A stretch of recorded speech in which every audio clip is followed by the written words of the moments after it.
ಆಕಾಶವಾಣಿ ಕಾನೂನು ಅರಿವಿನ ಕಾರ್ಯಕ್ರಮ ಸರಣಿ ನ್ಯಾಯವಾಣಿ. ಸಹಯೋಗ ನ್ಯಾಯ ಸಂಸ್ಥೆ.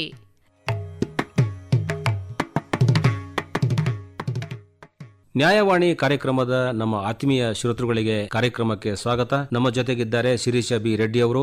ಬಾಲ್ಯ ವಿವಾಹದ ಒಂದು ಅಪರಾಧ ಅಂದ್ರೆ ಹೇಗೆ, ಇದಕ್ಕೆ ಏನು ಶಿಕ್ಷೆ ಇದೆ, ಈ ಬಗ್ಗೆ ಹೇಳ್ಬೋದಾ? ಹೌದು, ಇದು ದುರದೃಷ್ಟದ ವಿಚಾರ ಅಂತಾನೆ ಹೇಳ್ಬೋದು. 21ನೇ ಶತಮಾನದಲ್ಲಿ ಈಗಲೂ ಬಾಲ್ಯ ವಿವಾಹ ನಡೀತಾ ಇದೆ ಅಂತ. ಆದ್ರೆ ಸರಳವಾಗಿ ಹೇಳೋದಾದ್ರೆ 18 ವರ್ಷಕ್ಕಿಂತ ಕಡಿಮೆ ವಯಸ್ಸಿನ ಮಹಿಳೆ ಅಥವಾ ಹುಡುಗಿ 21 ವರ್ಷಕ್ಕಿಂತ ಕಡಿಮೆ ವಯಸ್ಸಿನ ಹುಡುಗ ಅಥವಾ ಬಾಲಕನಿಗೆ ಮದ್ವೆ ಮಾಡಿದ್ರೆ ಅದು ಬಾಲ್ಯ ವಿವಾಹ ಆಗತ್ತೆ. ಸೊ ಇದನ್ನ ತಡೆಯೋದಕ್ಕೆ ಅಂತಾನೆ ಬಾಲ್ಯ ವಿವಾಹ ನಿಷೇಧ ಕಾಯ್ದೆ ಅಂತ ಇದೆ. ಸೊ ಈ ಕಾಯ್ದೆ ಅಡಿ ಚಿಕ್ಕ ವಯಸ್ಸಿನವರಿಗೆ ಮದುವೆ ಮಾಡಿದ್ರೆ ಅದಕ್ಕೆ 2 ವರ್ಷದ ತನಕ ಕಠಿಣ ಜೈಲು ಶಿಕ್ಷೆ ಆಗಬಹುದು, ಜೊತೆಗೆ ದಂಡ ಕೂಡ ಆಗಬಹುದು. ಬಹಳ ಸುಲಭ ಅಂದ್ರೆ ಮಕ್ಕಳ ಸಹಾಯವಾಣಿ ಸಂಖ್ಯೆ 1098 ಈಸಿಯಾಗಿ ನೆನ್ಪಿಟ್ಕೊಳ್ಬಹುದು. 1098 1098 ಅಂತ ನೆನ್ಪಿಟ್ಕೊಂಡ್ರೆ ಮಗು ಆಗಿರ್ಬೋದು, ಮಕ್ಕಳನ್ನ ಶಾಲೆಯಲ್ಲಿ ಸ್ನೇಹಿತರಾಗಿರ್ಬೋದು, ಯಾರಿಗೆ ಗೊತ್ತಾದ್ರೂ ಕೂಡ ಬಾಲ್ಯ ವಿವಾಹ ಆಗ್ತಾ ಇದೆ ಅಂದ್ರೆ ಈ ನಂಬರ್ಗೆ ಫೋನ್ ಮಾಡಿ ಅವ್ರು ತಿಳಿಸಬಹುದಾಗಿರುತ್ತೆ.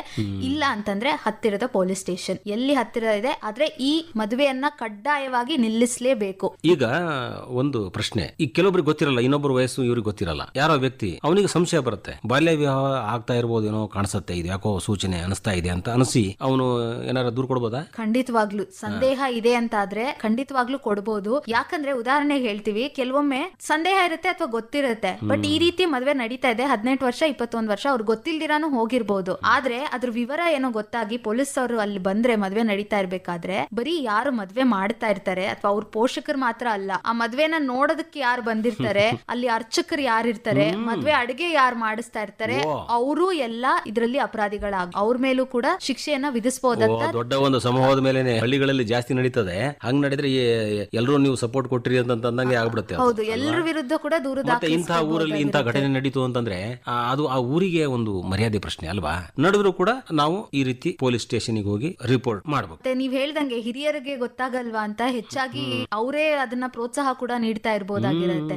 ಮತ್ತೆ ದೂರು ಕೊಟ್ಟ ಮೇಲೆ ಕೆಲವೊಮ್ಮೆ ಸಮಯಕ್ಕೆ ಯಾರು ಬರ್ದೇ ಇರ್ಬೋದು ಅಥವಾ ವಿವಾಹನ ನಿಲ್ಲಿಸದೇ ಹೋಗ್ಬೋದು. ವಿವಾಹ ಆಗೋಗಿದೆ ಅಂತ ಅಂದ್ರೂ ಕೂಡ ಇನ್ನೇನ್ ದುಃಖೆ ತೋಚ್ತಾ ಇಲ್ಲ, ಏನ್ ಮಾಡ್ಬೇಕು, ಆ ರೀತಿ ಹೆದರ್ಬೇಕಾಗಿಲ್ಲ. ಯಾಕಂದ್ರೆ ಬಾಲ್ಯ ವಿವಾಹ ನಡೆದೋಗಿದ್ರು ಕೂಡ ಅದನ್ನ ರದ್ದು ಪಡಿಸೋದಕ್ಕೆ ಮತ್ತೆ ಕ್ರಮವನ್ನ ಕೈಗೊಳ್ಬಹುದಾಗಿರುತ್ತೆ.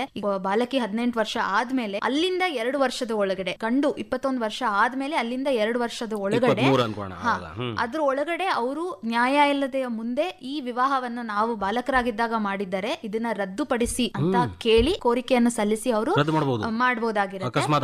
ಹೌದು, ಆಗೋಗಿದ್ರೆ ಈಗ ನಮ್ಗೆ ಅರಿವಿಗೆ ಬಂದಿದೆ, ನಮ್ಗೆ ಅವಾಗ ಗೊತ್ತಿರ್ಲಿಲ್ಲ, ಆದ್ರೆ ನಮ್ಗೆ ವಿವಾಹ ಮುಂದುವರ್ಸಕ್ಕೆ ಇಷ್ಟ ಇಲ್ಲ ಹೇಳಿದ್ರೆ ರದ್ದುಪಡಿಸೋದಕ್ಕೆ ನ್ಯಾಯಾಲಯ ಏನ್ ಮಾಡ್ತದೆ? ಅದ್ರಲ್ಲಿ ಹೆಚ್ಚಾಗಿ ಮತ್ತೆ ನಾನ್ ಕೊಟ್ಟಿದ್ದ ಎಕ್ಸಾಂಪಲ್ 18 ಆದ್ಮೇಲೆ ಮುಂಚೆನೆ ಆಗಿ ಪೋಷಕರಿಗೆ ಗೊತ್ತಾಗಿ ಈ ರೀತಿ ಮಾಡಬಾರ್ದಾಗಿತ್ತು ಅಂದ್ರೆ ಅವರು ಕೂಡ ಮೊಕದ್ದಮೆಯನ್ನು ಸಲ್ಲಿಸಬಹುದಾಗುತ್ತೆ. ಹೆಚ್ಚಾಗಿ ಇದರಲ್ಲಿ ಹುಡುಗಿ ಅಂದ್ರೆ ಬಾಲಕಿಯ ಅವಳ ಸ್ಟೇಟ್ ಏನಿರುತ್ತೆ ಅದ್ರ ಬಗ್ಗೆ ಪರಿಗಣನೆ ತಗೊಂಡು ಅವಳ ರಕ್ಷಣೆಗಾಗಿ ಅರೇಂಜ್ಮೆಂಟ್ಸ್ ಮಾಡ್ತಾರೆ. ಅಂತಂದ್ರೆ ಈಗ ವಾಪಸ್ ಮನೆಗೆ ಕಳ್ಸಿದ್ರೆ ಅವ್ರ ಏನಾದ್ರೂ ಕ್ರಮ ಕೈಗೊಳ್ತಾರ, ಅಥವಾ ಸುರಕ್ಷಿತ ವಾಸಸ್ಥಳಕ್ಕೆ ಕಳ್ಸ್ಬೇಕಾ, ವರದಕ್ಷಿಣೆ ಕೊಟ್ಟಿದ್ರೆ ಅದನ್ನ ಹಿಂಪಡೆ ಕಳ್ಸೋದಾಗಿರ್ಬೋದು, ಅವಳ ಶಿಕ್ಷಣ ಮುಂದುವರಿಸಬೇಕು ಅಂದ್ರೆ ಅದಕ್ಕೆ ಅವಕಾಶ ಮಾಡ್ಕೊಡಿ ಅಂತದ್ದು. ಬಾಲ ನ್ಯಾಯ ವ್ಯವಸ್ಥೆ ಏನಿದೆಯಲ್ಲ ಅದ್ರ ಅವ್ರು ಏನೇನ್ ಮಾಡ್ತಾರೆ ಅದರ ಅನುಸಾರವಾಗಿ ಎಲ್ಲ ನಡೀತದೆ ಮುಂದಿನ ಕೆಲಸ. ನ್ಯಾಯಾಲಯದಲ್ಲಿ ಹೆಣ್ಮಗಳಿಗೂ ರಕ್ಷಣೆ ಇರುತ್ತೆ, ವಿವಾಹವನ್ನ ರದ್ದು ಅಂತಾನೆ ಪರಿಗಣನೆ ಮಾಡ್ತಾರಲ್ಲ.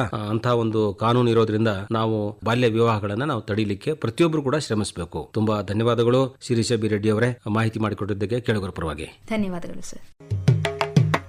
ಇದುವರೆಗೆ ನ್ಯಾಯವಾಣಿ ಕಾನೂನು ಅರಿವಿನ ಕಾರ್ಯಕ್ರಮ ಸರಣಿ ಕೇಳಿದಿರಿ. ಸಹಯೋಗ ನ್ಯಾಯ ಸಂಸ್ಥೆ. ಕಾನೂನು ಮಾಹಿತಿಗಾಗಿ kannada.nya.org ವೆಬ್ಸೈಟ್ ಅನ್ನು ಅಥವಾ 965001081007 ವಾಟ್ಸ್ಆಪ್ ಸಂಖ್ಯೆಯನ್ನು ಸಂಪರ್ಕಿಸಬಹುದು. ನಿರ್ಮಾಣ ಜಾಂಪಣ್ಣ ಆಶಿಹಾಳ್. ಸಮಗ್ರ ನಿರ್ವಹಣೆ ಡಾಕ್ಟರ್ ಎಎಸ್ ಶಂಕರನಾರಾಯಣ. ಈ ಕಾರ್ಯಕ್ರಮ ಆಕಾಶವಾಣಿ ಬೆಂಗಳೂರು ಕೇಂದ್ರದ ಕೊಡುಗೆ.